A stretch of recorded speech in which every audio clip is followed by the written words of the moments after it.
تو باقی بچتا کیا ہے؟ یہ بات ذہن میں رکھیے گا کہ اللہ تعالیٰ جل شانہ نے ہمیں جن کاموں سے روکا ہے، جن کاموں سے منع کیا ہے، ان کاموں کے کرنے میں ہمیں کبھی بھی بھلائی اور خیر نہیں مل سکتی۔ یہ ہم جب اچھی طرح سے ذہن نشین کر لیں، اگر اللہ پر ہمارا یقین اور یقیناً اس پر ہمارا ایمان ہے، تو پھر وہ امر جو اللہ کی طرف سے جن سے روک دیا گیا تو ہم کبھی بھی ان کے قریب تک نہ جائیں، اور جن کاموں کے کرنے کو اسے حکم دیا گیا اس کی حکمتیں نہ بھی ہمیں معلوم ہوں۔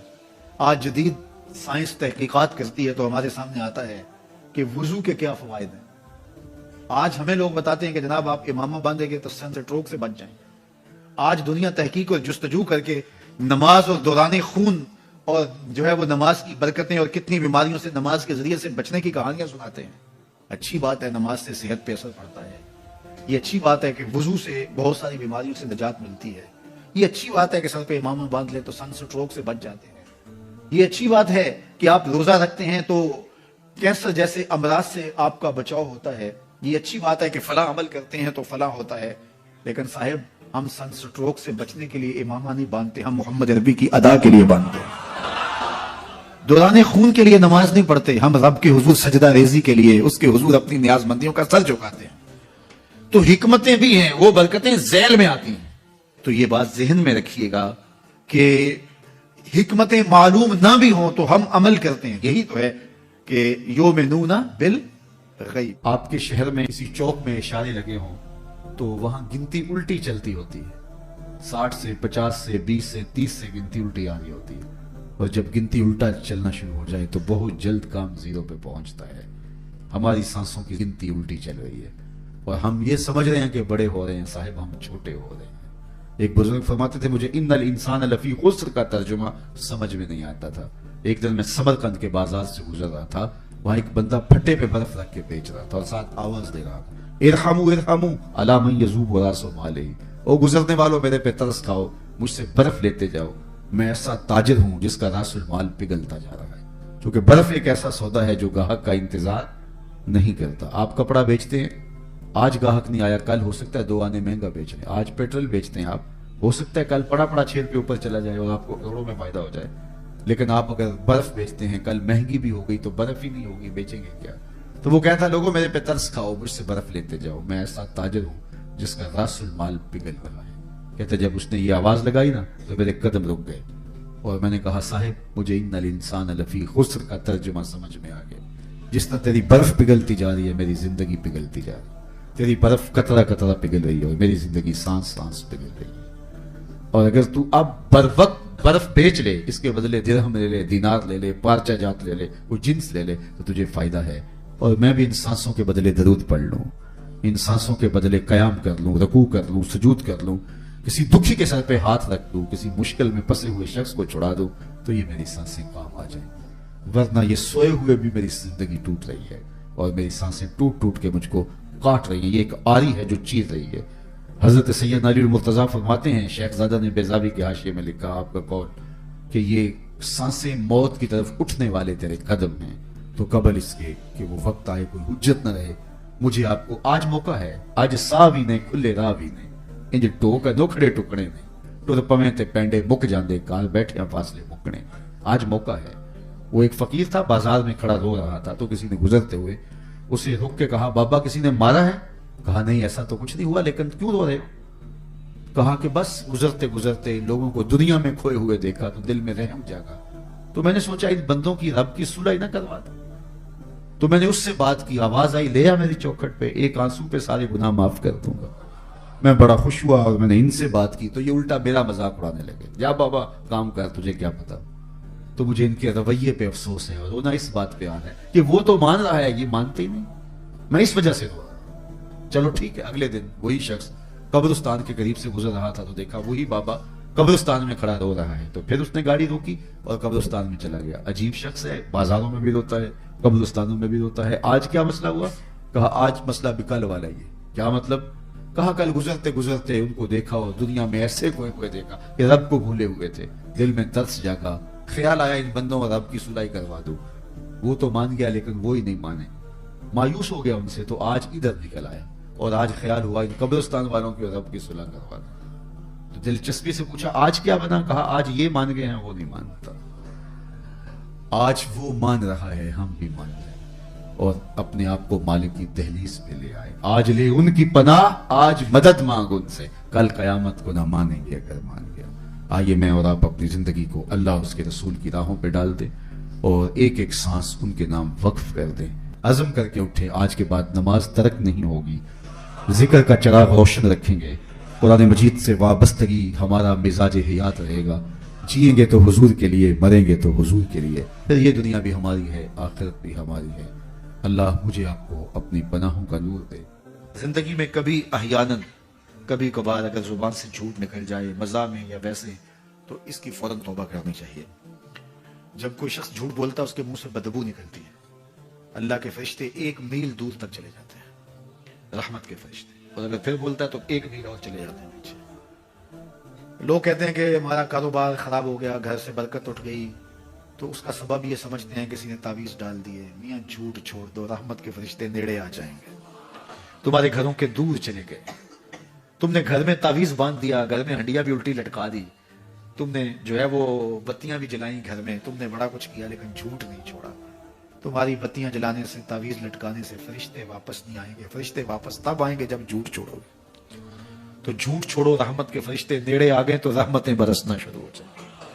تو ہم بیماری اور ہے، علاج اور کر رہے ہیں۔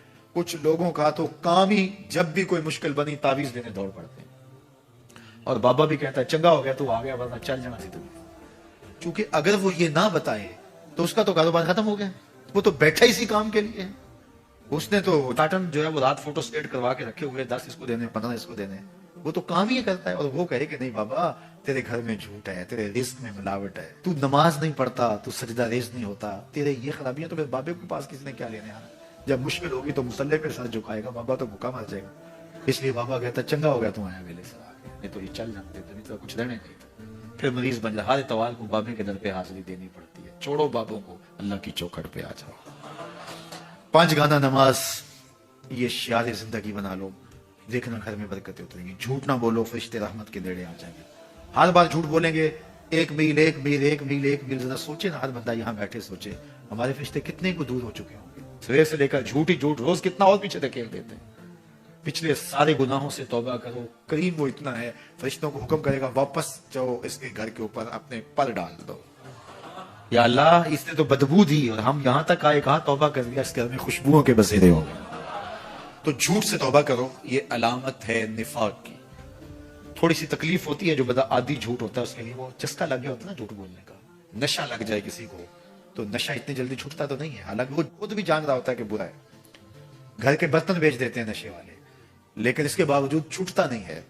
لیکن جو ہے وہ کوشش کر کے جب چھوڑ لیں گے، سچی توبہ جب انسان اپنے دل سے کرتا ہے تو آسان ہو جاتا ہے۔ سچ میں طمانیت ہے اور جھوٹ میں جو ہے وہ ریبہ فرمایا گیا، جھوٹ کے اندر بے چینی ہے، اضطراب ہے، اندر کی بے قراری ہے، اس لیے سچائی کی طرف آؤ۔ حضور نے ارشاد فرمایا آیت المنافق ثلاث، منافق کی علامتیں 3 ہیں۔ جس شخص کے اندر یہ علامات ہوں تو وہ اس نیت سے سنیں کہ آج ابھی اسی وقت میں یہ مصمم عزم کرتا ہوں کہ اپنے سے کھرچ دوں گا ان چیزوں کو، اور اپنے من کو، اپنے اندر کو، اپنے باطن کو ان غلاظتوں سے پاک کروں گا۔ اور عملی موضوعات پہ بات کرنے کا میرا مقصود بھی یہی ہوتا ہے کہ ہماری زندگی میں، سب سے پہلے اپنی زندگی میں اور پھر میرے ملنے والوں کی زندگی کے اندر عملی طور پہ تبدیلی پیدا ہو۔ تو اس نیت کے ساتھ جب آپ سنیں گے تو اللہ برکت کرے گا۔ تو سنیے رسول رحمت نے ارشاد فرمایا صلی اللہ علیہ وآلہ وسلم نے کہ منافق کی نشانیاں 3 ہیں، ان میں سے ایک اذا حدث کذب، جب وہ بولتا ہے تو جھوٹ بولتا ہے۔ یہ منافق کی علامتوں میں سے ایک علامت ہے کہ اس کی زبان جھوٹ کی عادی ہوتی ہے۔ زندگی میں جھوٹ سے اپنے آپ کو بچائیں، یہ زہر قاتل ہے، اندر اجاڑ دیتا ہے، آپ کا معاشرے سے اعتبار ختم کر دیتا ہے اور آپ کی رسوائی کا سبب ہے۔ دوسرا ارشاد فرمایا وَإِذَا وَعَدَ أَخْلَفَ، جب وہ وعدہ کرتا ہے تو وعدہ خلافی کرتا ہے۔ یہ منافق کی علامت ہے کہ وہ وعدہ پورا نہیں کرتا۔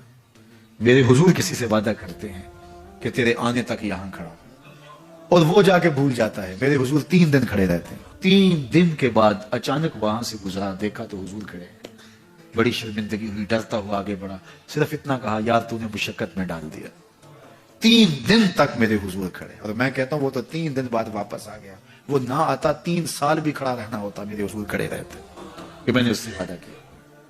اور میں اور آپ دیکھیں کہ ہم کہاں کھڑے ہیں۔ ہم کسی سے وعدہ کریں، ہم خود وعدہ کرتے ہیں تمہیں 6 ماہ کے بعد پیسے دیں گے، وہ بیچارہ 6 ماہ کے بعد بھی جو ہے وہ 1 ماہ اور اوپر گزار لیتا ہے کہ چلو کوئی بات نہیں، اور ہم اس کی موت کی دعا کر دیتے ہیں یا اللہ فوت ہی ہو جائے تو اچھی بات ہے۔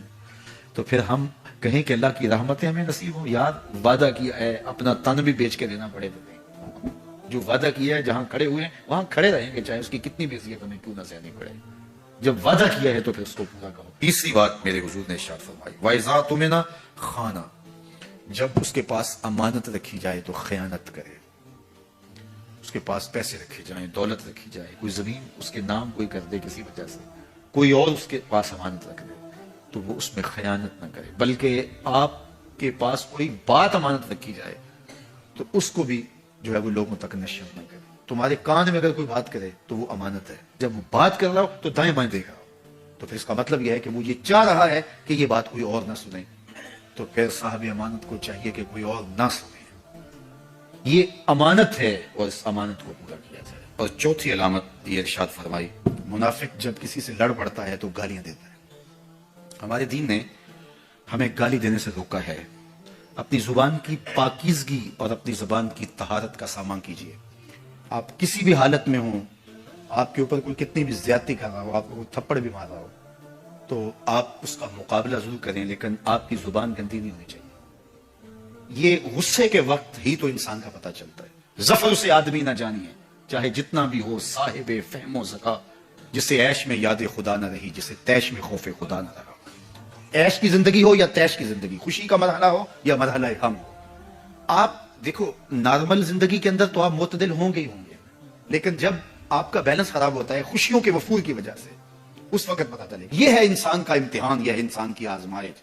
منافق کی علامت بتائی گئی، وَإِذَا خَاصَمَ فَجَرَ، جب وہ کسی سے لڑائی کرتا ہے تو پھر گالیاں بکنا شروع کر دیتا ہے۔ یہ منافقوں کی علامات میں سے ایک علامت ہے، جب وہ لڑتا ہے تو گالیاں بکتا ہے، جھوٹ بولتا ہے، امانت میں خیانت کرتا ہے، اور عہد کرے تو اس کی پاسبانی نہیں کرتا۔ اللہ ہمیں عہد کی پاسبانی کی توفیق دے۔ عرب کے دستور کے مطابق بچوں کو دور دیہاتوں میں بھیجا جاتا تھا تاکہ ان کی زبان میں فصاحت پیدا ہو۔ عرب اس پر کمپرومائز نہیں کرتے تھے کہ بچوں کو فصیح ہونا چاہیے، مائیں جدائی کاٹ لیتی، لیکن وہ بچوں کی زبان پر کوئی کمپرومائز نہیں کرتے تھے کہ یہ بالکل فصیح اللسان ہونا چاہیے، کیونکہ فصاحت عرب کا جوہر ہے۔ تو اس اصول کے مطابق حضور علیہ الصلوۃ والسلام کو بھی بنو سعد میں لے جایا گیا۔ دائیاں تو بہت آئیں اور مکے میں بچے ڈھونڈتی رہیں، لیکن حلیمہ کے بخت جاگ گئے کہ انہیں حضور نصیب ہوئے۔ حلیمہ سعدیہ سلام اللہ علیہا فرماتی، جب میں حضور کو لینے آئی تو سبز کپڑے میں حضور ملبوس تھے، سبز حریر میں سبز کپڑے میں حضور لپٹے ہوئے تھے، اور میں آگے بڑھی اور آ کے کپڑا اٹھایا تو حضور کی 2 آنکھوں کے درمیان سے نور نکلا جو آسمانوں تک چلا گیا، اور مجھے دیکھ کے حضور مسکرا پڑے۔ جب حلیمہ سعدیہ آئی تھی تو ان کے پاس کمزور سی اونٹنی تھی جو پیچھے رہ جاتی، آگے والی پھر رک کے ان کو شامل کرتی، پھر وہ پیچھے رہ جاتی، لیکن اب حضور کو لے کے جب چلی تو وہ اتنی سری و رفتار ہو گئی کہ ہم جولیاں کہنے لگی کہ حلیمہ تو نے سواری بدل لی ہے؟ حلیمہ بولتی ہے سواری نہیں، میں نے سوار بدلا ہے۔ اللہ اکبر۔ اور اب وہاں پہنچتی ہیں تو گھر میں اجالے آ جاتے۔ قاضی ثناء اللہ پانی پتی نے تفسیر مظہری میں لکھا ہے کہ باقاعدہ عورتوں نے آ کے حضرت حلیمہ سعدیہ سے پوچھا کہ تم اتنی امیر ہو گئی ہو کہ رات کو بھی چراغ نہیں بجھاتی؟ بڑے بڑے امیر لوگ بھی رات کو چراغ بجھا کے سوتے ہیں، تیرے گھر میں رات کو بھی چراغ جلتا رہتا ہے؟ تو فرمایا آؤ میں تمہیں بتاؤں میرے گھر میں چراغ کون سا ہے۔ حضور پالنے میں تھے، اشارہ کر کے کہا ما کننا نحتاج الی السراج من یوم اخذنا ہو، جب سے یہ پیارا گھر میں آیا ہے سارے دیے توڑ دیے، دیے کی ضرورت نہ مشعل کی حاجت، عجب روشنی تو نے پائی حلیمہ۔ حلیمہ دا چھپر کھجوری دے تھلے، یہ بخت ہیں ان کے، حلیمہ دا چھپر کھجوری دے تھلے، حوراں وچھالے نوری مسلے، فرش تو لے کے عرش تک پہ گئی دہائی، حلیمہ نے لٹ لئی خدا دی خدائی۔ وہ سارا دن تو صحراؤں میں گھوم لیتی تھی، اسے جب بھوک لگتی تھی لبوں کو چوم لیتی۔ یہ بات درست ہے، اس کو ہمیں کھلے دل سے قبول کرنا چاہیے کہ ہم مسلمان ہونے کے باوجود ان قدروں کو اختیار نہ کر سکے جو ہمارے آقا نے ہمیں دی۔ اکبر آبادی نے کہا تھا مس پہ ہے اپنی نظر اور سیم ان کے ہاتھ میں. ہم تو تانبے پہ نظر جمائے ہوئے ہیں اور چاندی وہ لوگ لے گئے. اقدار عالیہ، رویوں کی خوبصورتی، قوانین کی بالادستی اور زندگی کا بہت سارا جمال وہ ہم سے چھین کے لے گئے. یہ خزانہ ہمارا تھا لیکن صاحب جام اسی کا جو بھڑ کے تھام لے، جو بھی محنت کرے. ایک وہ زمانہ بھی تھا کہ شارلمان اس کے لارڈز ابھی دستخط کرنے کی مشق سے گزر رہے تھے. ابن حزم کے قلم سے 1000 کتابیں نکل چکی. وہ زمانہ بھی ہم نے دیکھا جب پیرس میں کیچڑ تھا اور بغداد عروس البلاد کہلاتا تھا. ہم نے وہ دور بھی دیکھا ہے جب وہ سواد آشنا بھی نہیں تھے، حرف آشنا بھی نہیں تھے اور ہمارے منجم ستاروں پہ کمندے ڈالتے تھے. جب ہم محنت کرتے، خدائے زندہ زندوں کا خدا ہے، یہ اس کا اصول ہے، یہ اس کا ضابطہ ہے. لیکن جب ہم جو ہیں وہ پیچھے آ گئے تو انہوں نے آگے بڑھ کر جام تھام لیا. یہ بات میں ضرور کہوں گا، خیر کی قدریں جہاں بھی ہیں، کسی کفر کے معاشرے میں بھی ہیں، لیکن وہ پھوٹتی میرے حضور کے قدموں سے ہی. چوکھٹ اسی سے ہی فیض اور نور اور روشنی پھوٹی ہے، اجالے یہی سے گئے. ورنہ انسان آج بھی زنجیروں میں جکڑا ہوتا. وہ کیسا سماج تھا کہ جب بیٹی کو زندہ درگور کر کے باپ آتا تھا تو معاشرہ اسے داد دیتا تھا کہ تو نے اپنی آبرو بچا لی، تو نے اپنی عزت بچا لی. اور یہ اتنا بڑا گناہ جو قیامت کے دن سب سے پہلا سوال نماز کا ہوا، لیکن سب سے پہلا فیصلہ قتل کا ہوگا. دوسرے لفظوں میں یوں کہہ لیجیے، حقوق اللہ میں سب سے پہلے نماز کا سوال ہوگا اور حقوق العباد میں سب سے پہلا فیصلہ جو ہے وہ قتل کا ہوگا. اور قتل میں بھی وہ بچیاں جو زندہ درگور کی گئی ان کا مقدمہ پہلے لایا جائے گا. قرآن بتاتا ہے وَإِذَا الْمَوْءُودَةُ سُئِلَتْ بِأَيِّ ذَنبٍ قُتِلَتْ. قبروں میں گڑی ہوئی بچیاں اٹھائی جائیں گی، اللہ کی عدالت ہوگی، ان کے ظالم باپ کٹہرے میں کھڑے ہوں گے. اللہ ان بچیوں سے پوچھے گا بِأَيِّ ذَنبٍ قُتِلَتْ، تمہیں قتل کیوں کیا گیا؟ اب ان بچیوں کو تو پتہ ہی نہیں ہمیں کیوں قتل کیا گیا.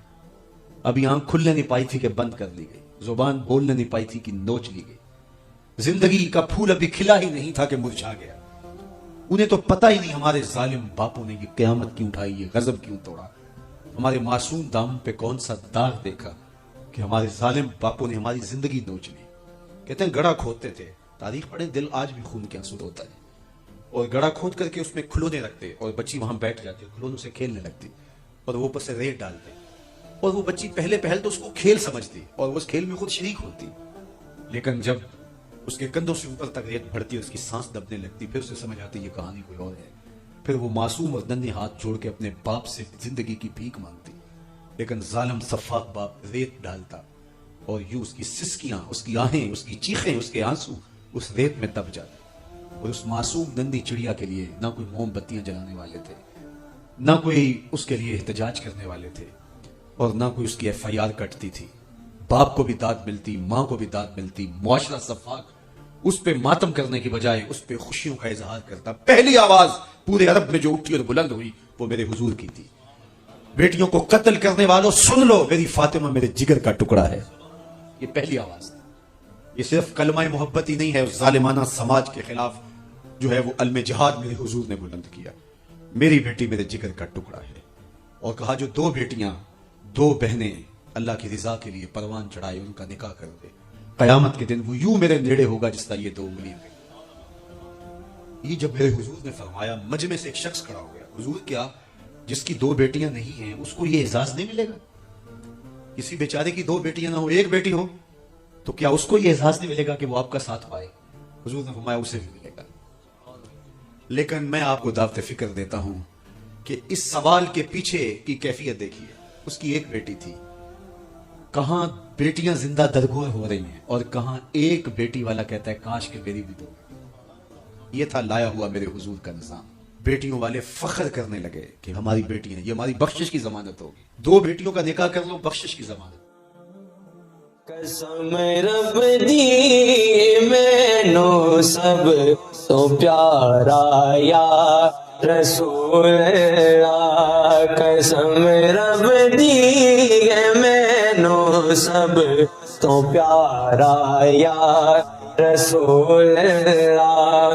بڑی حسرت ہے ویکھن دی بڑا جان.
کمایا